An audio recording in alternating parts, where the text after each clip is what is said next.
Hi, എല്ലാവർക്കും ജോ kitchen ഡയറീസിലേക്ക് സ്വാഗതം. ഇന്ന് ഞാൻ തയ്യാറാക്കാൻ പോകുന്നത് വളരെ ഈസി ആയിട്ടുള്ള ഒരു ഈവനിങ് സ്നാക്കാണ്. ഇപ്പോൾ ഇതെല്ലാവർക്കും തയ്യാറാക്കാൻ പറ്റും. ഇപ്പോൾ ചില ദിവസങ്ങളിലെങ്കിലും നമുക്ക് ചോറ് ബാക്കി വരുമല്ലേ, ആ ചോറ് പിറ്റേ ദിവസം കഴിക്കാനും തോന്നില്ല, എന്നാൽ ഒട്ട് കളയാനും വയ്യ എന്നുള്ള അവസ്ഥ വരും. അപ്പോൾ നിങ്ങൾ ഇതുപോലെ ഒന്ന് ട്രൈ ചെയ്ത് നോക്കൂ. വളരെ ടേസ്റ്റാണ്.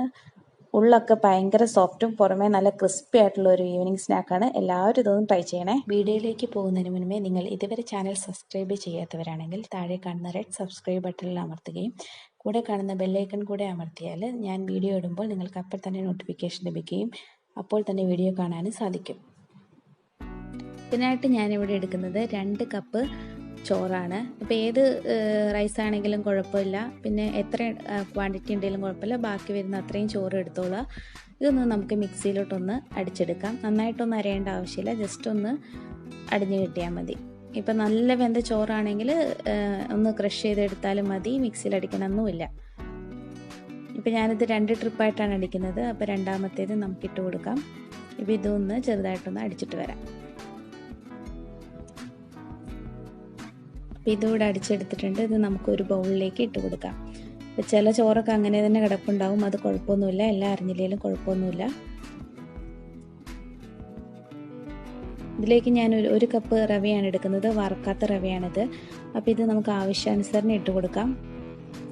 പിന്നെ ഇതിലേക്ക് ഞാൻ ഒരു സവോള കുത്തി അരിഞ്ഞത്, കറിവേപ്പില, ഇഞ്ചി, പച്ചമുളക് എന്നിവയാണ് ചേർത്ത് കൊടുക്കുന്നത്. ഇതിൽ 2 പച്ചമുളക് എടുത്തിട്ടുണ്ട്, ഒരു ചെറിയ കഷ്ണം ഇഞ്ചി എടുത്തിട്ടുണ്ട്. ഇതെല്ലാം നമുക്ക് ചേർത്ത് കൊടുക്കാം. ആവശ്യത്തിന് ഉപ്പ് ചേർക്കാം. ഇതിലേക്ക് ഞാനൊരു 1/4 ടീസ്പൂൺ തന്നെ വരുന്നില്ല, അതിനേക്കാൾ കുറച്ച് കുറവ് കായംപൊടി ചേർത്ത് കൊടുക്കുന്നുണ്ട്. ഇനി ഇതെല്ലാം കൂടെ നന്നായിട്ട് മിക്സ് ചെയ്യുക. റവ ഞാൻ ലാസ്റ്റ് ഇതിൻ്റെ കറക്റ്റ് അളവ് പറയാമേ.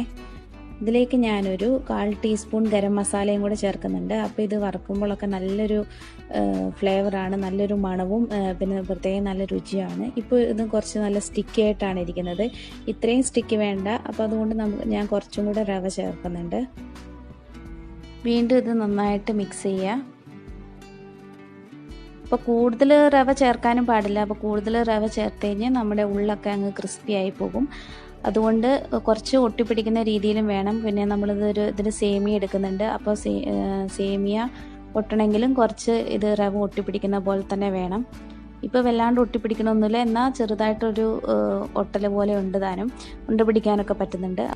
ഇതിനു വേണ്ടി ഞാൻ എടുക്കുന്നത് വെർമിസല്ലിയാണ്. അപ്പോൾ നിങ്ങളുടെ കയ്യിൽ വെർമിസല്ലി ഉണ്ടെങ്കിൽ വെർമിസല്ലി എടുക്കുക, അല്ലെങ്കിൽ സേമിയ ആയാലും മതി. ഇത് ഞാൻ കനം കുറഞ്ഞതാണ് എടുക്കുന്നത്. ഇപ്പോൾ നിങ്ങൾ ഏതെടുത്താലും കുഴപ്പമൊന്നുമില്ല. അത് മുറിക്കാത്ത ഇതാണെങ്കിൽ ചെറിയ കഷ്ണങ്ങളായിട്ട് മുറിച്ചതിന് ശേഷം ഇതുപോലെ നമുക്ക് ബോളാക്കിയതിന് ശേഷം അതിനകത്തിട്ട് നന്നായിട്ട് ഉരുട്ടിയെടുക്കുക. അപ്പോൾ ഒന്ന് അമർത്തി പിടിക്കുകയും വേണം, അല്ലെങ്കിൽ അതിലിങ്ങനെ ഒട്ടിപ്പിടിക്കാൻ നിന്നിട്ടുണ്ടെങ്കിൽ അത് കുറേ എണ്ണയിൽ അതങ്ങോട്ട് പോകും. അതുകൊണ്ട് നന്നായിട്ടൊന്ന് അമർത്തി പിടിക്കുകയും കൂടെ ചെയ്യാം.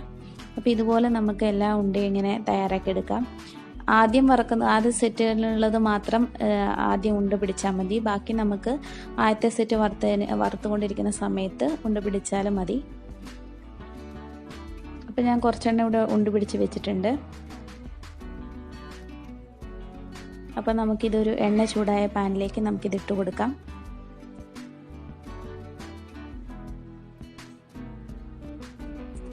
ഒരു ലോ ടു മീഡിയം തീയിലാണ് ഇത് വെക്കേണ്ടത്, ഹൈ ഫ്ലെയിമിലൊന്നും വെക്കാൻ പാടില്ല. പിന്നെ ഇത് ഇടയ്ക്കിടയ്ക്കൊന്ന് മറിച്ചും തിരിച്ചൊക്കെ ഇട്ട് കൊടുക്കുക. നല്ല ടേസ്റ്റാണ് കേട്ടോ. അപ്പോൾ അങ്ങനെ വറുക്കുമ്പോൾ തന്നെ നല്ല ചിക്കൻ്റെ മണം വരുന്ന പോലെ നല്ലൊരു മണമൊക്കെ വരുന്നുണ്ട്. ഇപ്പം നിങ്ങളുടെ കയ്യിൽ കറിവേപ്പില ഇല്ലെങ്കിൽ നിങ്ങൾ കറിവേപ്പില ചേർക്കണമെന്നൊന്നുമില്ല, പകരം മല്ലിയില ചേർത്താലും മതി. മല്ലിയില ചേർത്താലും നല്ലൊരു ഫ്ലേവറും നല്ലൊരു രുചിയും കിട്ടും. ഇതിലേത് വേണേലും ചേർക്കാം, രണ്ടും കൂടെ ചേർത്താലും കുഴപ്പമൊന്നുമില്ല. അപ്പോൾ ഈ ഒരു കളറാകുമ്പോഴത്തേനും, ഗോൾഡൻ ബ്രൗൺ കളറാകുമ്പോഴത്തേനും നമുക്കിത് എണ്ണയിൽ നിന്ന് കോരി മാറ്റാം. പിന്നെ ഇത് ശ്രദ്ധിക്കേണ്ട കാര്യം, ചൂടോടുകൂടി കഴിക്കണം. ചൂടോടുകൂടി കഴിച്ചാലാണ് നല്ല ടേസ്റ്റ്. തണുത്ത് കഴിഞ്ഞ് ഇതിൻ്റെ പുറമൊക്കെ അങ്ങ് തണുത്ത് പോകും. ഇപ്പോൾ ഈ രീതിയിൽ തന്നെ കഴിക്കുകയാണെങ്കിൽ പുറം നല്ല ക്രിസ്പി ആയിട്ടിരിക്കുന്നുണ്ടാവും, എന്നാൽ ഉള്ളിൽ നല്ല സോഫ്റ്റും ആയിരിക്കും. അപ്പോൾ ഇതുപോലെ തന്നെ നമുക്ക് ബാക്കി എല്ലാതും വറുത്തെടുക്കാം. ഇതിനധികം സമയമൊന്നും വേണ്ട, പെട്ടെന്ന് തന്നെ ആകും. റവയല്ലേ, പെട്ടെന്ന് തന്നെ ആയിക്കോളും. പിന്നെ ചോറ് വേവാനൊന്നുമില്ലല്ലോ, വെന്ത ചോറല്ലേ. അപ്പോൾ ഇത് ഒന്ന് മറിച്ചും തിരിച്ചിട്ട് ഗോൾഡൻ ബ്രൗൺ കളർ ആകുമ്പോഴത്തേനും നമുക്ക് എടുക്കാവുന്നതാണ്. പിന്നെ ഞാൻ ഇതിനു മുന്നേ ലസ്സിയുടെ ഒരു വീഡിയോ ഇട്ടിട്ടുണ്ടായിരുന്നു. അത് കാണാത്തവരാണെങ്കിൽ കാണണം, തയ്യാറാക്കി നോക്കാത്തവരാണെങ്കിൽ തയ്യാറാക്കി നോക്കണേ.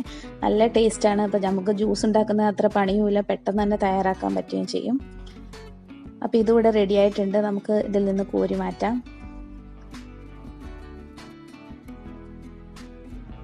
അപ്പോൾ കുറച്ച് രണ്ടാമത്തെ മൂന്നാമത്തെ ട്രിപ്പ് വറക്കുമ്പോഴത്തേനും നമ്മുടെ റവ കുറച്ചും കൂടെ സ്റ്റിക്കി ആയിട്ട് ഉണ്ടാവും.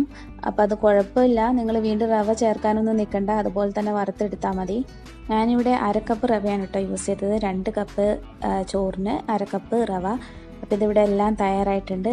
ഇതുപോലെ നിങ്ങൾ എന്തെങ്കിലും തയ്യാറാക്കുകയാണെങ്കിൽ jokitchendiaries@gmail.com എന്ന മെയിൽ ID-യിലേക്ക് ഫോട്ടോ അയച്ചു തരിക. ഇപ്പോൾ ചക്കക്കുരു ലഡു ഉണ്ടാക്കാനായിട്ട് ഞാനിത് പറയാൻ വിട്ടുപോയിട്ടുണ്ട്. ഉപ്പ് ചേർക്കണമെന്ന് പറയാൻ വിട്ടുപോയിട്ടുണ്ടായിരുന്നു. അതുപോലെ തന്നെ നിങ്ങൾ ഉണ്ട പിടിക്കാൻ നേരത്ത് ചൂടാറിയിട്ട് മാത്രം ഉണ്ട പിടിച്ച് കഴിഞ്ഞാൽ നല്ല പെർഫെക്റ്റ് ആയിട്ട് കിട്ടും. അപ്പോൾ നിങ്ങൾക്ക് വീഡിയോ ഇഷ്ടമായെങ്കിൽ ലൈക്ക് ചെയ്യുക, ഫ്രണ്ട്സൊക്കെ ആയിട്ട് ഷെയർ ചെയ്യുക, സബ്സ്ക്രൈബ് ചെയ്യാത്തവരാണെങ്കിൽ സബ്സ്ക്രൈബ് ചെയ്യുക. Thanks for watching. ബൈ.